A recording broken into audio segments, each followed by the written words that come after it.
அழகே உன்னிரு பார்வைகள் தான் உண்மைகள் போரிடும் ஆயுதம் தான் என்கிறே என்னை என்ன செய்கிறான் மழையே மனம் உன்னாலே பூ பூக்குதே. அஸ்ஸலாமு அலைக்கும். Hi friends, welcome back to Madurai பொண்ணு channel. Hope you all are good. இன்றைக்கி வந்து நம்ம ஒரு சூப்பரான ஈத் விலாக் தான் பார்க்கலான் இருக்கோம். பார்க்கலாமா? ரொம்ப க்யூட்டாக, ரொம்ப ஷார்ட்டாக, எவ்வளோ அளவுக்கு சூப்பராக உங்களுக்கு என்டர்டெயின்மெண்ட்டாக காட்ட முடியுமோ அந்த அளவுக்கு நான் காமிக்கணும்னு ட்ரை பண்ணியிருக்கேன். ஸோ கண்டிப்பாக வீடியோ பார்த்துட்டு பிடிச்சிருந்துச்சுன்னா மறக்காமல் கமெண்ட்டில் ஒரு ரெட் ஹார்ட் கொடுத்துட்டு போங்க. இது வந்து கரெக்டாக பார்த்தீங்கன்னா ஈதுக்கு ப்ரிப்பரேஷன்ஸ் பண்ணிட்டு இருந்தது தான். ஸோ ஈதுக்கு காலையில் வந்து ப்ரிப்பரேஷன்ஸ்லாம் கொஞ்சம் முடிச்சுட்டு விடிய காலையில் நம்ம பள்ளிக்கு கிளம்பலாம் அப்படின்றது மாதிரி பிளான் பண்ணியிருந்தேன். இப்போ நான் காமிச்சிட்ருக்க கோல்டு ஜுவல்லர்ஸ் எல்லாமே வந்து இப்போ ரீசெண்டான கலெக்ஷன்ஸ் தான், ரீசெண்டாக வாங்கியிருந்தேன். ஸோ அதெல்லாமே வந்து போட்டுட்டு அப்படியே ஈதுக்கு ப்ரேயருக்கு கிளம்பிடலான்னு சொல்லிட்டு அந்த ப்ரேயர் போகிற கொஞ்சம் நேரம் தான் நம்ம வந்து இந்த மாதிரி கொஞ்சம் இதெல்லாம் போட்டுட்டு ஆக்சசரிஸ்லாம் போட்டுட்டு ட்ரெஸ்லாம் வியர் பண்ணிகிட்டே இருப்போம். அப்புறம் வந்தோடனே நமக்கு வந்து குக்கிங் ஒர்க் ஸ்டார்ட் ஆகிடுமா. ஸோ அதெல்லாம் வந்து இந்த கொஞ்ச நேரத்துக்கு மட்டும் இதெல்லாம் போட்டுப்போமே அப்படின்றது மாதிரி. இந்த பேங்கிள், இந்த பிரேஸ்லெட் ரெண்டுமே பார்த்திங்கன்னா சும்மா ஃபங்க்ஷன் ஒர்க் போடுற மாதிரி தான், ரெகுலர் ஒர்க் கிடையாது, ஃபங்க்ஷன் ஒர்க் போடுற மாதிரி தான் இருந்தது. ரொம்ப சூப்பராக white gold, white with rose கோல்டில் அப்படியே செம்ம சூப்பராக இருந்தது. ஸோ அதெல்லாம் போட்டுட்டு அப்படியே வந்து ப்ரேயருக்கு போகலாம் அப்படின்னு சொல்லிட்டு. எப்போவுமே வந்து பெரிய திடல் அந்த மாதிரி இருக்கும், அங்கே தான் போவோம். இந்த தடவை பார்த்தீங்கன்னா வீட்டுக்கு ஆப்போசிட்லேயே போயிடலான்னு, இந்த வார் ப்ராப்ளம்னால திடலில் இந்த தடவை வந்து ஹஜ் பேர் நாளைக்கு ப்ரேயர் வைக்கலை ஈதுக்கு வச்சதோட. ஸோ ஆப்போசிட்டில் உள்ள பள்ளிக்கே போயாச்சு.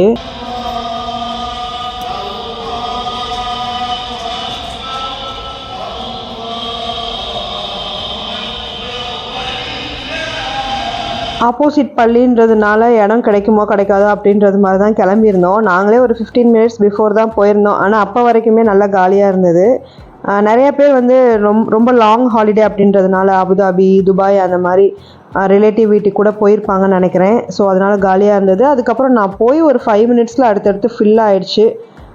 ஆம்பளைங்களுக்கெலாம் ப்ரேயர் பண்ணுறதுக்கு இடம் இல்லாமல் நாங்கள் ப்ரேயர் பண்ணுற அந்த எண்டில் வந்து ப்ரேயர் பண்ணுறதுக்கு வந்திருந்தாங்க.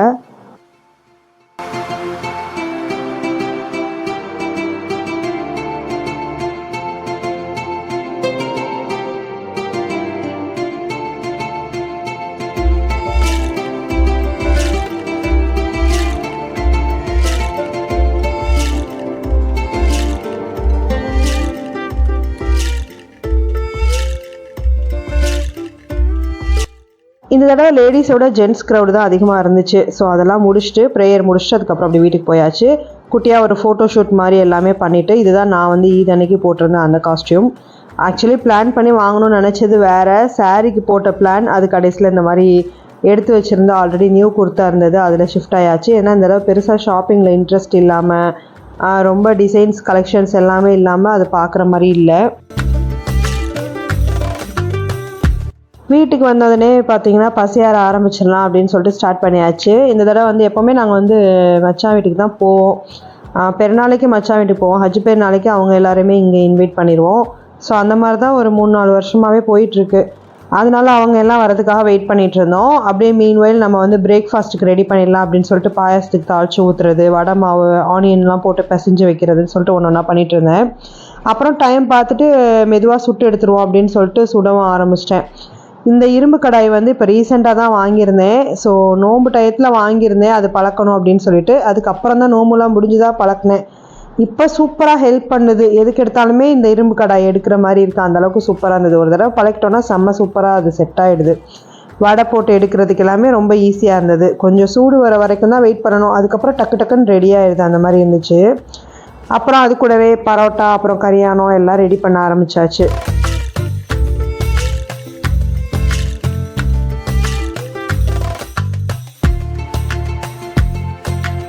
ஈதுக்கு வழக்கமாக நான் என்னெல்லாம் பசியார பண்ணுவேன் அப்படின்னு பார்த்தீங்கன்னா, பரோட்டா கரியானம் டிஃபால்ட்டாக இருக்கும், அது கூடவே இட்லியும் ஊற்றி வச்சுருவோம். அப்புறம் வந்து ஸ்வீட்டுக்கு வந்து பாயசம் பண்ணிடுவேன். இந்த மாதிரி கீர் மாதிரி பண்ணியிருந்தேன் அன்றைக்கி, நிறையா நட்ஸ் எல்லாமே போட்டு எல்லா சீட்ஸுமே போட்டு சூப்பரான ஒரு கீர் மாதிரி ரெடி பண்ணலான்னு பிளான் பண்ணி அதான் பண்ணியிருந்தேன். அப்புறம் வந்து சைட் டிஷ்க்கு பார்த்திங்கன்னா உளுந்து வடை, அப்புறம் மசால் வடை இப்படி வந்து ப்ரிப்பேர் பண்ணி வச்சுருவேன். எப்போவுமே அதான் நடக்கும். ஸோ அதே மாதிரியே ப்ரிப்பேர் பண்ணிடலாம் அப்படின்னு சொல்லிட்டு எனக்காவது ஒரு நாள் புதுசாக கொஞ்சம் டிஃப்ரெண்ட்டாக தான் ட்ரை பண்ணி பார்ப்போமே அப்படின்றது மாதிரி நினப்பேன். பட் அது அந்த அளவுக்கு நமக்கு அந்த வேலைக்கு எதை பரபரப்புக்கு அது ஒரு மாதிரி மூடே வராது. இந்த என்ன மாதிரி நிறையா பேர் ட்ரை பண்ணியிருப்பீங்க அப்படி தானே? சரி புதுசாக தான் ட்ரை பண்ணுவோம், மெயின் வீடியோஸ்லாம் பார்த்துட்டு நம்மளும் இப்படி ட்ரை பண்ணால் என்ன அப்படின்றது மாதிரி நம்ம நினச்சிருப்போம். ஆனால் அந்த மாதிரி அமையாது. அப்புறம் எல்லாமே சுட்டு எடுத்ததுக்கப்புறம் ஒன்று ஒன்றா வைக்க ஆரம்பித்தாச்சு. வடைக்கு வந்து காம்பினேஷனுக்கு, இட்லி காம்பினேஷனுக்கு கொஞ்சமாக நான் வந்து தேங்காய் சட்னியுமே அரைச்சிருந்தேன். ஸோ கீரை எல்லாமே அப்படியே யூஸ் அண்ட் த்ரோ கப்பில் வச்சுட்டு ரெடியாக வச்சாச்சு. என்னோடய குட்டீஸ்லாம் இதை வந்து ஒரு செகண்டு ஐஸ்கிரீம் தான் வச்சுருக்கேன் போல இருக்குது அப்படின்னு நினச்சிட்டு ஆச்சரியமாக பார்த்தாங்க. அதை போய் வேகமாக வேறு எடுக்க போயிட்டாங்க. ஆக்சுவலி அது ஐஸ்கிரீம் இல்லைன்னு தெரிஞ்சதுக்கப்புறம் அப்புறம் அந்த கீரும் ரொம்ப பிடிச்சிருந்துச்சு எல்லாருக்குமே. ஸோ நல்லா சாப்பிட்டாங்க. மதியானத்துக்கு மெதுவாக பசியார செஞ்சிடலாம் அப்படின்னு சொல்லிட்டு கொஞ்சம் நேரம் மட்டும் ரெஸ்ட் எடுத்துகிட்டு அதுக்கப்புறம் மதியான வேலைக்கு வந்தாச்சு. அண்ணன் தான் ஃபுல்லாக ஹெல்ப் பண்ணாங்க. அண்ணன் வந்து நல்லா சமைப்பாங்க. ஸோ வந்து அண்ணன் தான் ஃபுல்லாக பிரியாணி பண்ணுறதுக்கு ஹெல்ப் பண்ணாங்க. ஃபுல்லாக அவங்க தான் தாளிச்சு கொட்டை எல்லாமே ரைஸ் போட எல்லாம். சும்மா சைடு ஒர்க்கு, அதுக்கப்புறம் அந்த கட் பண்ணி கொடுக்குறது, எடுத்து கொடுக்குறது, இந்த மாதிரி ஒர்க் மட்டும்தான் நமக்கு இருந்த மாதிரி இருந்துச்சு. ஸோ அதுவும் வந்து நல்லபடியாக பண்ணியாச்சு. அல்ஹம்துலில்லாஹ். இந்த வருஷம் தான் பார்த்திங்கன்னா லஞ்சுக்கு வீட்டில் குக் பண்ணி சாப்பிட்ருக்கோம். இல்லைன்னா ஒவ்வொரு வருஷமே வந்து ஹஜ்ஜி பேர் நாளைக்கு வந்து ஏதாவது ஆர்டர் பண்ணி பிரியாணி அந்த மாதிரி ஹைதராபாத்தி பிரியாணி, இல்லை நார்மலாக நம்ம சாப்பிட்ற பிரியாணி, இல்லை சென்னை பிரியாணி, அந்த மாதிரி ஏதாவது ஒன்று ஆர்டர் பண்ணி சாப்பிட்றலாமே அப்படின்றது மாதிரி பிளான் பண்ணுவோம். இந்த வருஷம் அல்ஹம்துலில்லாஹ் வீட்டிலே குக் பண்ணி சாப்பிட்ற மாதிரி பிளான் பண்ணி முன்னாடி நாளே எல்லாமே ப்ரிப்பேர் பண்ணி ரெடியாக வச்சுருந்தேன். அண்ணன் செய்கிற மெத்தடில் பிரியாணி செய்யும்போது பார்த்திங்கன்னா அவங்க வந்து நம்ம சேர்க்குற மெஷர்மெண்ட்டில் 1 கப்பு மட்டும் நம்ம பால் ஆட் பண்ணிக்கிற மாதிரி ஆட் பண்ணிக்கணும்னு சொல்லியிருந்தாங்க. ஸோ அது பண்ணும்போது நல்லா ஃப்ளேவர் கொடுக்கும்ன்ட்டு அந்த மாதிரி தான் வந்து ட்ரை பண்ணிகிட்டு இருந்தாங்க. ஓரளவுக்கு மேட்சிங்காக பிரியாணி வந்து அவங்க செய்கிற மாதிரி எப்படி செய்யலான்றத மாதிரி நோட் பண்ணிகிட்டு இருந்தேன்.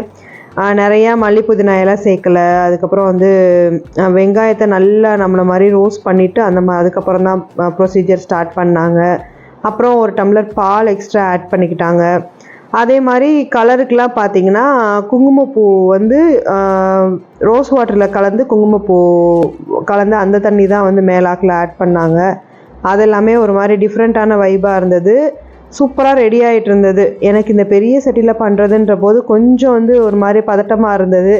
அவங்க வந்து நிற்கவுமே ரொம்ப கான்ஃபிடென்ட் ஆயிடுச்சு. அதுக்கப்புறம் ஆனியன் கொஞ்சம் ஃப்ரை பண்ணி டாப் லேயராக போட்டாச்சு. அதுவும் கொஞ்சமாக மல்லி இலையும் அது கூட கொஞ்சம் நட்ஸ் அந்த மாதிரி. ஸோ சாப்பிடும்போது பிரியாணி நல்லா டேஸ்ட்டாக இருந்தது.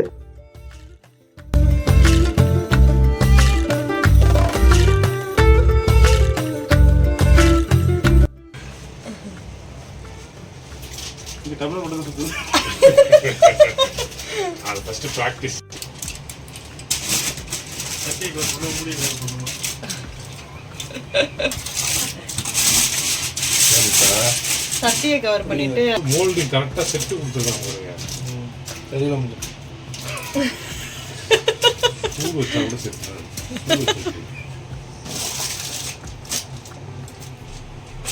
பிரியாணிக்கு எப்போவுமே பார்த்தீங்கன்னா கொஞ்சம் முன்னாடி செஞ்சு வச்சுட்டு அதுக்கப்புறம் சாப்பிட்றதுக்கு 1 மணி நேரம் ரெஸ்ட் விட்டு சாப்பிட்டா நல்லா செட் ஆகிருக்கும் மசாலா. அப்படி ட்ரை பண்ணி பாருங்கள். எப்போவுமே பார்த்தீங்கன்னா கல்யாண வீட்லேயும் அப்படி தானே வந்து பிரியாணி கொஞ்சம் முன்னாடியே செஞ்சு வச்சுருவாங்க. 12 மணிக்கு இல்லை 11:30க்கெலாம் கூட சாப்பாடு ரெடி ஆயிரும். அது மசாலாவோட செட் ஆகி வர்றதுக்கு செம்ம காம்போவாக இருக்கும். ஸோ அதுக்கு சைடிஷ் வந்து நான் சிக்கன் ஃப்ரை சிக்கன் ஃப்ரை பண்ணியிருந்தேன். அப்புறம் ஆனியன் ரைத்தா, அப்புறம் எக்கு பாயில் பண்ணி வச்சுருந்தேன். அதோட பிரியாணி வச்சு அன்றைக்கி சூப்பராக கம்ப்ளீட் பண்ணியாச்சு. நடுவில் வந்து கொஞ்சம் கலாட்டா நடந்துகிட்ருக்கோம். அதெல்லாம் வந்து கொஞ்சமாக ஒரு சின்ன கிளிப்பிங்காக வீடியோ காட்டலாமேன்றதுக்காக தான் காமிச்சிருந்தேன். என்ன தான் குக் பண்ணாலும் அப்பப்போ இந்த மாதிரி தான் ஒரு வைபோடு அது போகும்போது நல்லா என்டர்டெயின்மெண்ட்டாக இருக்கும். நமக்கு குக் பண்ணுற அந்த டயர்ட்னஸ் தெரியாதுல்ல. நிறையா பேர் அந்த மாதிரி ஃபீல் பண்ணியிருப்பீங்க அப்படி தானே? அதே மாதிரி அண்ணன் செஞ்ச மாதிரியே அண்ணன் கையாலே எல்லாருக்குமே வந்து பரிமாறிடலாம் அப்படின்னு சொல்லிட்டு வச்சு கொடுத்துட்ருந்தாங்க. என்னோட ஈத் விலாக் இப்படி தான் போச்சு. ஸோ எல்லோரும் சேர்ந்து இருக்கும் போது அது ஒரு வைபாக. இந்த வீடியோ பார்த்ததுக்கு கடைசி வரைக்கும் ரொம்ப தேங்க்ஸ் ஃபார் வாட்சிங். பாய்.